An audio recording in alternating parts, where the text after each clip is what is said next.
북런던 더비가 3대2 마지막까지 뭐 치열한 경기가 진행되다가 이제 아스날의 승리로 끝났는데 이 경기가 토트넘 입장에서 생각을 해보면 기분이 나쁜 경기라고밖에 볼 수가 없겠죠. 아스날은 지금 13일 동안 5번째 경기입니다. 토트넘은 15일 동안 2번째 경기예요. 15일 전에 마지막 경기를 했어요. 그러니까 이거는 오늘 경기 체력적으로 토트넘이 압도적인 우위에 있는 경기였습니다. 그래서 아르테타 감독이 최근에 인터뷰할 때도 우리 일정이 너무할 정도로 빡빡하다, 프리미어리그에서 일정을 너무 잘 못 짰다 라는 불만을 직접적으로 얘기할 정도로 아스날은 체력이 많이 떨어집니다. 그래서 오늘 경기도 보시면 아스날이 앞서가다가 경기 막판쯤에 점점 더 체력이 떨어져서 토트넘이 실제로 후반전 막판쯤으로 갈수록 압도하면서 득점을 했었죠. 그런데 오늘 토트넘이 그렇다면 본인들의 이 우위를 잘 살릴 수 있어야 됐었죠. 그리고 심지어 오늘 아스날의 딱 전략은 본인들이 체력이 안 되니까 점유율을 많이 내줬습니다. 38%였고요. 토트넘이 62%였어요. 전반전에는 심지어 28%, 토트넘은 72%. 엄청난 차이가 났습니다. 그런데 전반전에만 아스날이 3골을 넣었죠. 이 뜻은 토트넘이 볼을 많이 점유했는데 의미 없는 볼 점유가 됐다는 뜻이고요. 아스날은 본인들이 체력이 부족하니까 부족한 체력을 세이브하면서 경기를 해야 되니까 여기서 역습을 통한 공격, 첫 번째. 두 번째는 아스날이 가장 잘하는 세트피스를 통한 공격으로 득점을 한다. 이게 당연히 체력적으로 떨어지는 팀이 선택할 수 있는 방법이잖아요. 근데 이 방법에 그대로 토트넘은 아스날에게 3골을 허용합니다. 그러니까 이게 토트넘이 오늘 경기에서 아스날의 코너킥 상황을 대비를 못했다는 게 저는 코치진과 감독이 비판을 많이 받아야 되는 부분이 아닐까라고 생각을 하거든요. 왜 그러냐면 아스날의 세트피스는 이미 유명해요. 세트피스에서 이번 시즌 프리미어리그 최다 득점을 만든 팀이거든요. 19골. 오늘 2골을 더해서 19골을 만든 팀이에요. 반면에 토트넘은 세트피스 실점이 프리미어리그 전체에서 7번째로 많은 팀입니다. 그러니까 아스날은 세트피스에서 잘하고 토트넘은 세트피스에서 약하고 심지어 아스날이 체력적으로 떨어지다 보니까 세트피스에 공을 들여서 올 거라는 건 어느 정도 예측을 할 수가 있었어요. 그런데 아스날이 늘상 하던 세트피스 패턴에 그냥 속았습니다. 코너킥 상황에서 아스날은 매우 특이한 형태를 취해요. 보통은 선수들이 빠져서 이제 안쪽으로 들어갈 때 보통 골대 앞쪽에 모여있다가 들어가잖아요. 근데 아스날은 이번 시즌에 골대 뒤쪽에 모여있습니다. 모여있다가 요 앞 공간으로 이제 들어오거든요. 왜 이러한 형태를 취하느냐? 이 장면 보시면 토트넘 선수들이 골대 앞에 좋은 위치를 선점하고 있습니다. 그런데 아스날 선수들이 요 뒤쪽에 있다가 요 사이사이 공간으로 이제 들어가는 거예요. 근데 이게 왜 막기 어렵냐? 당연히 수비하는 선수들은 여기서 코너킥이 올라오니까 코너킥이 올라오는 쪽을 봐야 볼을 볼 거 아니에요. 그래서 앞쪽을 바라보고 있습니다. 근데 아스날 선수들은 뒤쪽에 있으니까 뒤쪽에 있다가 수비수들이 앞쪽을 보던 순간적으로 이 공간으로 뛰어들어가면서 수비수가 공격수를 마크하기가 매우 어려워요. 그러니까 수비수 입장에서는 볼도 봐야 되고 뒤에 있는 공격수는 뒤통수에 있고 이런 거죠. 그러니까 만약에 코너킥이 올라올 때 일반적인 팀처럼 정면에서 달려온다. 이러면 당연히 수비수가 측면도 바라보면서 앞도 바라볼 수 있는 시야가 생기는데 뒤에서 달려오면 뒤통수에서 달려오니까 이게 막기가 어렵거든요. 근데 이거는 아스날이 이번 시즌에 이번 경기에 갑자기 했느냐? 그런 거 아닙니다. 늘상 이 패턴을 사용하고 있었어요. 근데 여기서 이제 아스날이 준비를 잘해온 거죠. 이게 호이비에르 자책골을 넣었던 장면이에요. 근데 이 장면도 토트넘의 수비가 일단은 위치 선정을 하고 있습니다. 좋은 위치에 서 있는데 아스날의 선수들이 뒤에 있다가 달려나가기 시작하고 이 토미야스가 호이비에르 앞쪽으로 뛰어갑니다. 그러면서 어떤 장면이 나오냐? 코너킥이 올라올 때 다들 토트넘 선수들이 앞에 바라보고 있는데 순간적으로 토미야스가 뒤에 있다가 갑자기 앞에서 나타나니까 호이비에르가 당황을 했어요. 당황을 해서 크로스가 올라왔을 때 지면 안 되니까 토미야스를 붙잡아야 되니까 토미야스랑 몸싸움을 하면서 어설프게 머리를 갖다 댑니다. 그래서 자책골이 나온 거거든요. 이것도 그냥 호이비에르가 실수를 했다 라기보다는 토트넘이 아스날의 코너킥 패턴에 당해서 호이비에르가 실수를 하는 장면이 나오게 됐다 라고 봐야 되는 장면이었던 거죠. 그리고 두 번째 골도 마찬가지예요. 이 장면에서 똑같죠? 분명히 토트넘이 이 앞에서 자리를 먼저 잡고 있습니다. 아스날 선수들이 뒤에 있는데 여기서 골을 넣었던 선수가 하베르츠입니다. 그리고 하베르츠를 지금 클루셉스키가 마크하고 있거든요. 근데 여기서 재밌는 게 나머지 선수들은 안쪽으로 들어가요. 근데 하베르츠만 혼자 바깥으로 돌아 나옵니다. 이거는 이제 하베르츠를 위한 공간을 만드는 장면이었고, 여기서 이제 클루셉스키가 하베르츠를 따라가요. 따라갈 때 하베르츠가 영리함을 보여주는 게 뭐냐면, 이 장면 보시면 하베르츠가 뛰어갈 때 클루셉스키가 따라가고 있어요. 그리고 나머지 선수들은 앞쪽으로 움직이면서 하베르츠가 뒤로 빠질 수 있도록 자리를 만들어주죠. 근데 여기서 하베르츠가 클루셉스키의 마킹을 피하려고 어떻게 하냐면, 하베르츠의 앞에 벤 데이비스가 있었거든요. 근데 벤 데이비스의 옆으로 아슬아슬하게 지나갑니다. 일부러. 왜 그러냐? 클루셉스키가 따라오다가 오히려 벤 데이비스에게 막히는 거예요. 이거는 이제 하베르츠가 매우 영리한 움직임이었죠. 그러다 보니까 뛰어나가다가 클루셉스키가 벤 데이비스에게 막힙니다. 달려가다가. 그래서 하베르츠는 혼자서 뛰어가다가 안쪽으로 들어가요. 완전히 놓쳤죠. 그 다음에 요 앞쪽에서 아스날 선수들이 뛰어가니까 토트넘 선수들은 아스날 선수를 따라가고, 따라갈 때 하베르츠를 놓치면서 편안하게 하베르츠가 득점을 기록하는 장면이 나옵니다. 근데 여기서도 또 한 가지 포인트, 이번 시즌 많이 나오는 장면이죠. 비카리오를 한 명이 마크하고 있어요. 하베르츠도 놓쳤고 비카리오를 막는 선수도 놓친 거예요. 계속 붙어 있었거든요. 이것도 토트넘이 준비를 못 해온 거죠. 그러니까 아스날이 체력이 부족한데 오히려 세트피스로 2골을 넣어요. 그러니까 이제 뭐 점유율이 전반전에 28%밖에 안 됐는데도 득점을 할 수가 있었습니다. 그리고 이렇게 득점을 하니까 아스날이 어떻게 하냐면 역습을 준비하죠. 특히나 첫 번째 골 넣고부터 역습을 준비하는데, 이제 오늘 재밌었던 장면이 어떤 거냐? 토트넘의 약점을 너무 잘 알고 있었어요. 일단 아스날이 수비를 토미아스, 마갈량이스, 살리바, 화이트, 미드필더 다 내려오고, 심지어는 웨데고르와 하베르츠도 내려옵니다. 두 줄 수비였거든요. 근데 토트넘의 패턴, 데이비스, 포로 들어옵니다. 클루셉스키, 베르너 벌려줘요. 이런 형태를 만들고 수비가 끌려 나오면 끌려 나올 때 침투한다, 이거잖아요. 근데 오늘 아스날은 이거에 안 속죠. 최근 들어서 토트넘 상대하는 팀들이 늘상 똑같은데, 그냥 오늘은 아스날이 더욱더 노골적으로 측면을 버립니다. 가운데로 그냥 들어와 버려요. 들어와 버리고 여기서 이제 의미하는 건 뭐냐? 측면으로 줄 수 있으면 줘라. 근데 여기서 크로스가 올라왔을 때, 컷백이 올라왔을 때 안쪽에 있는 공격 자원이 손흥민 선수가 있는데 박스 안에서의 경합 능력은 부족한 손흥민이 가운데 있으니까 우리가 가운데만 밀집해서 막으면 측면에서 열려도 가운데서 걷어낼 수가 있다 라는 거거든요. 근데 이게 토트넘이 전반기나 이제 시즌 중반까지는 저게 통했는데, 약간 막판으로 갈수록 모든 팀들이 손흥민 원톱 전략은 저런 약점이 있구나 라는 것을 알고 다 저런 식으로 하죠.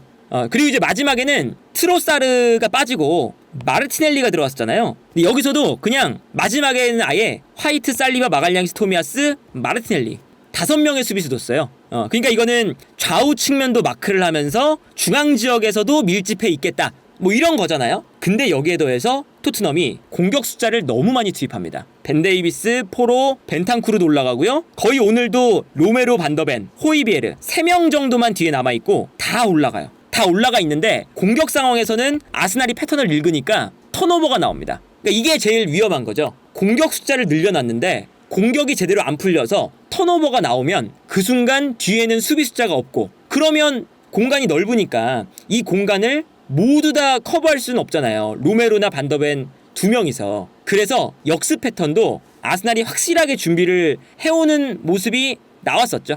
이 장면이 오늘 매우 재밌었던 장면인 건데요. 보시면 토트넘의 선수들이 가운데 엄청 몰려 있습니다. 메디슨, 포로, 벤 데이비스, 손흥민, 그리고 뭐 벤탄쿠르도 올라가 있고요. 심지어 로메로까지 공격을 하러 올라왔어요. 그리고 좌우 측면에 클루셉스키와 존슨이 있죠. 근데 여기서 재밌는 건 뭐냐면 아스날 선수들의 위치 보세요. 오른쪽에 벤 화이트, 왼쪽에 토미아스, 2명의 선수들이 분명히 측면에 존슨과 쿨루셉스키가 있는데 그냥 버립니다. 측면을 버리고 가운데로 들어와요. 이거는 측면 지역을 내줘도 가운데 지역만 막으면 토트넘의 공격은 사실상 무용지물이다 라는 거나 마찬가지잖아요. 그래서 이 다음 장 보시면 측면 열어두고 가운데에 그냥 밀집해버려요. 아스날 수비가 과도할 정도로 중앙에 밀집하죠. 근데 여기서 토트넘이 풀어갈 공간이 없으니까 결국에는 그냥 뒤로 패스를 돌립니다. 그리고 여기서 이제 측면으로 넘어갔다가 크로스가 올라오잖아요. 안쪽에서 경합을 해줄 수 있는 선수, 피지컬이 좋은 공격수, 그런 9번 공격수가 없는 상태죠. 그러다 보니까 오늘 가장 좋았던 패턴이 측면으로 보내줬을 때 로메로가 그냥 공격적으로 올라와서 박스 안에 있을 때 로메로의 머리를 노리는 거. 그게 제일 위협적이었어요. 그러니까 이거는 9번 공격수의 부재. 그러니까 손흥민 선수가 최전방에 있을 때는 손흥민 선수만이 가질 수 있는 장점이 있는데 이렇게 손흥민 선수가 박스 안에서 경합하는데 장점이 있는 선수는 아니니까 이 단점을 역으로 노려서 아예 중앙에 밀집해버리면 사실 토트넘이 풀어갈 수 있는 방법이 딱히 없다는 게 오늘 경기에서도 나오는 거죠. 그리고 여기서 여러 가지 패턴이 있는 것도 아니고 중앙 지역에 선수 모아놓고 측면으로 패스, 컷백, 측면 패스, 컷백 이 패턴밖에 없으니까 더욱더 대처하기가 쉽습니다. 이 장면도 보시면 거의 중앙 지역에만 밀집해 있죠. 과도할 정도로. 그리고 여기서 토트넘이 중앙 지역으로 볼을 몰고 들어가다가 뺏겼습니다. 뺏기는 순간 토트넘의 선수들이 1명, 2명, 3명, 4명, 5명, 6명, 7명, 8명이 있어요. 8명이 있다는 뜻은 이 뒤쪽에는 단 2명만 있다는 거죠. 필드 플레이어가 10명이니까. 반더벤과 로메로. 그래서 아스날이 끊어내자마자 일단은 사카한테 줍니다. 근데 사카가 여기서 드리블을 하는 게 아니라 분명히 앞에 공간이 많았거든요. 공간이 많았는데도 불구하고 사카가 이건 아마 아스날이 준비가 돼 있었겠죠. 바로 반대편으로 패스를 줍니다. 그러니까 기본적으로 토트넘의 수비 숫자가 적다 보니 요 측면을 모두 다 커버할 순 없잖아요. 반더벤과 로메로 이 두 명이서. 그래서 한쪽 측면으로 일단은 몰아세우는 거죠. 그래서 사카가 여기서 무리하게 드리블을 하면서 올라가는 게 아니라 반대편으로 패스를 보내주면서 영리하게 한쪽 공간으로 토트넘의 수비를 몰아세워요. 그 다음에 반대편에서 아스날이 볼을 가지고 올라갈 때 토트넘의 수비가 반더벤과 로메로가 쏠리니까 반대편의 공간이 날 수밖에 없고 그 공간으로 사카가 뛰어가기 시작합니다. 그래서 측면으로 갔다가 다시금 반대편으로 넘어오면 넓은 공간에서 사카가 뛰어나가는 장면이 나오고요. 이걸 다른 각도로 보면 완전히 오픈 찬스죠. 이 공간은. 그리고 심지어 오늘은 우도기가 없고 벤 데이비스였기 때문에 벤 데이비스와 사카 1대1. 여기서는 아무래도 벤 데이비스보다는 사카가 더 우위에 있잖아요. 그러다 보니 여기서 넓은 공간을 벤 데이비스가 막다가 사카가 슈팅하는 척하면서 접고 들어갈 때 벤 데이비스가 약간 역동작에 당했고요. 그 다음에 사카가 편안하게 접고 슈팅. 아주 편안한 역습 장면이었습니다. 뉴캐슬전하고 똑같았던 역습 패턴에 당한 거고요. 그리고 이제 아스날이 본인들이 체력이 부족하니까 준비해왔던 역습이라던가 세트피스 둘 중에 하나를 살려야 되는 경기였어요. 근데 여기서 토트넘이 아스날의 전략에 모두 다 당한다 라는 건 그만큼 토트넘의 준비가 잘 안 되어 있다는 것을 반증하는 게 아닐까 그런 생각이 들어요. 그러니까 오히려 아스날이 역습을 하기 위해서 토트넘의 패턴을 연구를 많이 해왔어요. 그러니까 압박이 들어오는 순간 손흥민 선수가 한쪽을 막죠. 특히나 라야 골키퍼가 볼을 잡을 때. 그러면 토트넘의 선수들이 이렇게 모여들죠. 모여드는데 오히려 여기서 라야 골키퍼가 토트넘에게 속지 않고 그냥 여기서 반대편으로 볼을 공급합니다. 이 패턴을 준비를 잘해왔어요. 그러니까 오히려 토트넘이 한쪽에만 쏠려있고 갑자기 이 공간이 열리면서 아스날이 탈압박하는 장면이 많거든요. 이 장면 보세요. 그러니까 아스날이 아무래도 본인들이 체력이 부족하니까 토트넘을 끌어들이는 패턴을 좀 연구를 해온 거거든요. 토미야스가 마갈량이스한테 줍니다. 그러면 이제 토트넘 선수들은 압박을 하기 시작하죠. 그리고 여기서 이제 마갈량이스가 또다시 라야한테 줘요. 그러면 그 순간 손흥민 선수는 요 사이로 들어가면서 라야가 마갈량이스한테 패스를 줄 수 없도록 막아버리죠. 그 순간 토트넘의 선수들이 올라가고 있는 거 보이시죠? 반대편으로 이제 뛰어가기 시작합니다. 근데 여기서 토트넘이 반대편으로 움직이는 걸 알고 라야가 손흥민이 안쪽으로 들어올 때 반대편으로 처리하는 척을 하다가 갑자기 방향을 바꿔서 마갈량이스한테 줘요. 이게 약간 아슬아슬할 수도 있는데 이 공간으로 패스가 들어가는 순간 토트넘의 선수들이 왼쪽으로 압박을 들어가고 있었는데 갑자기 이제 오른쪽으로 아스날이 패스를 전개하는 거잖아요. 그러면 역동작에 걸려서 순간적으로 압박이 풀립니다. 그래서 이 다음 장면 보시면 마갈량이스가 볼을 잡는 순간 손흥민 선수의 이 가로막는 게 안 통했죠? 한번. 그러니까 토트넘 선수들이 다시 반대편으로 넘어오고 있어요. 근데 넘어올 때는 이미 압박에 대한 이 구조가 풀리면서 한 명의 선수 웨데고르를 놓칩니다. 그래서 웨데고르에게 아스날이 패스를 찔러주면서 여기서 웨데고르가 탈압박을 할 수가 있게 되는 거죠. 그래서 다시금 웨데고르가 볼을 잡은 다음에 편안하게 탈압박하는 모습.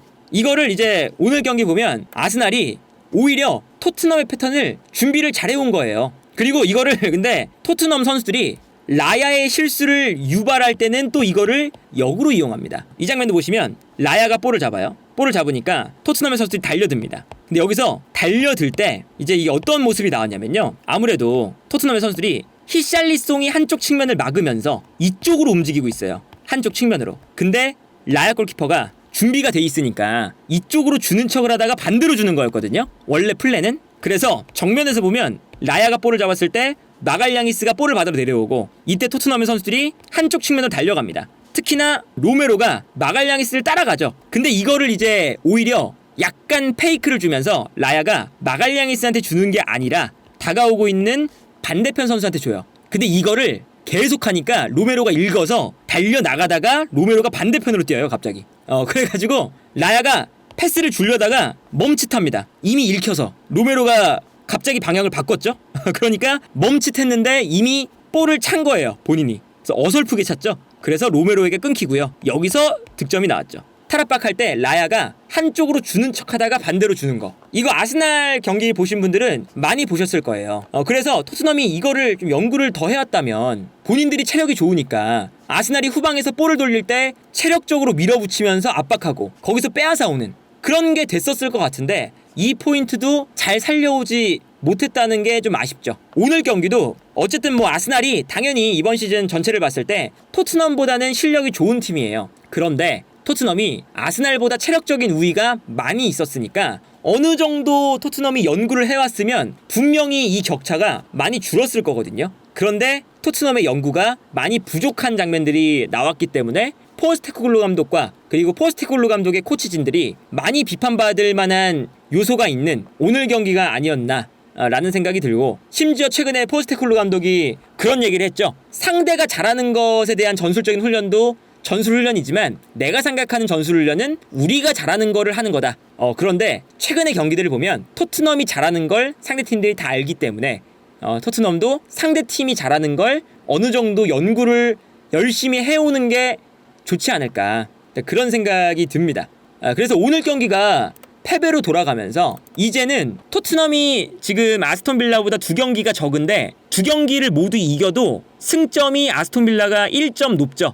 근데 토트넘이 2경기를 안 치른 이 경기가 어떤 경기냐? 맨시티전과 첼시전입니다. 이 2경기가 연기가 된 건데, 연기된 경기가 치러졌을 때 과연 아스톤빌라와의 이 승점 7점 차이를 얼마나 좁힐 수 있을까? 라는 걸 생각해보면 이제 오늘 경기도 본인들이 우위에 있는데 우위를 못 살렸다는 것이 좀 아쉬울 수밖에 없지 않나 라는 생각이 들고요. 그리고 손흥민 선수도 오늘 경기는 분명히 별로 안 좋았습니다. 손흥민 선수가 원톱으로 나왔을 때 아스날이 단점을 공략을 잘 해왔고, 그리고 최근에 뉴캐슬도 마찬가지고요. 여러 팀들이 손흥민이 최전방에 있을 때 결정력이 참 좋은 선수지만 박스 안으로 밀집해버리면, 안 끌려 나가면, 손흥민에게 공간을 안 내주면 박스 안에서 크로스가 올라올 때 손흥민과 몸싸움을 한다, 우리 중앙 수비수들이. 그러면 충분히 막을 수 있다 라는 걸 이미 알고 있어요. 그렇기 때문에 오늘 경기도 손흥민 선수 원톱을 세웠을 때 상대가 그걸 읽었으면 다른 전술을 조금 더 들고 나오고 다른 이제 그 방법을 찾아보고, 이런 게 토트넘은 빠르게 필요할 것 같다. 어쨌든 토트넘이 챔피언스리그로 가는데 정말 중요했던 이 북런던 더비를 패배를 하면서 일단 챔피언스리그 진출에 매우 불리해진 상황이 되어버렸네요. 또 오늘 북런던 더비는 백진삼과 함께합니다. 새벽의 축구 전문가 전용 링크를 만들어 주셨어요. 그냥 들어가셨을 때 구매하실 수 있는 게 16만 8천원 이 가격일 거예요. 근데 고정 링크에 있는 링크로 들어가시면 새벽의 축구 전문가 특별 할인 13만 9,800원, 한 박스에 30포가 들어가 있어서 이제 하나당 4,600원 정도 되더라고요. 뭐 백진삼은 산삼 건강식품 분야 1위 제품, 네이버, 쿠팡 등등등 가장 주요한 플랫폼에서 산삼 건강식품 분야 1위 제품이고요. 뭐 이 제품은 워낙에 유명한 제품이기도 하고 2006년 월드컵 때 백진삼이 우리 대표팀 후원사였었어요. 그러니까 이게 뭐 대표팀을 후원해 준다는 건 그만큼 보장된 퀄리티의 제품이라는 거고, 100년 된 산삼을 복제하는데 세계 최초로 성공해서 100년 된 산삼의 좋은 요소들을 담은 제품이거든요. 그래서 보시면 되게 걸쭉해요. 이렇게 걸쭉한 그 진액이 나옵니다. 산삼과 가장 효과가 좋은 여러 가지 이제 이 성분들을 섞어서 만든 게 이제 백진삼이거든요. 리뷰만 봐도 엄청 많아요. 6,587개가 달려 있는데 기본적으로 이 구매평 자체가 이만큼 달렸다는 건 이제 아무래도 뭐 워낙 좋은 제품이니까 그런 거잖아요. 다 뭐 부모님께 선물하신 분들도 계시고 이제 기력이 좀 떨어졌을 때 개인적으로 구매해서 드시는 분들도 계시고요. 여러 가지 좋은 리뷰도 있으니까 충분히 읽어보시고 좋은 가격에 구매하시면 좋을 것 같습니다.